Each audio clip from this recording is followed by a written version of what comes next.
Well, while John was talking, I was collecting some shells for you. I saw you go off scurrying around. Now, we couldn't be in Dublin Bay without my showing you cockles and mussels. Oh, exactly. This is the cockles and these are the mussels. But you've got a very large cockle there and a very small mussel, which... Yeah, well, that's because the actual cockles live here. The mussels have been washed up. Mussels aren't growing here. We're on a sandy, muddy beach, and down in the mud you have these cockles. So when the tide is out, it closes itself together, keeping all its moisture in, not down under the sand, minding its own business. Now, when the tide comes in, the tide brings in food, all kinds of particles. The cockle opens up, the little tongue comes out of it, and filter feeds from the water above its head and sucks in all of the different nutrients that are going to make it a big fat cockle. So it lives buried under the sand, and people go digging for those when they want to eat them.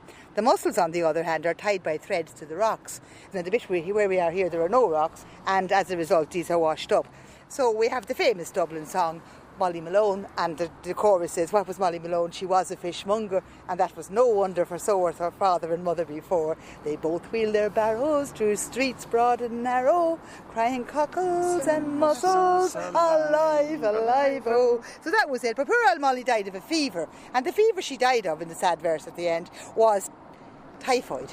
Now, typhoid fever is carried in water, it's carried in the body. If you excrete and you've had typhoid, it goes into the water. And of course the filter feeders filter relentlessly whatever is in the water, and if there were typhoid bacteria, they would filter them in and you would eat them and die. So poor old Molly was a victim of typhoid fever, indicating how much faecal pollution there has traditionally been in Dublin Bay. In fact, coming back to Joyce again, he talks about the O'Connor family. 5 of the O'Connor family died from eating polluted mussels from Dublin Bay. He mentions it in Ulysses, but he's recalling an incident that really did happen, and as a result people are very wary of eating cockles and mussels.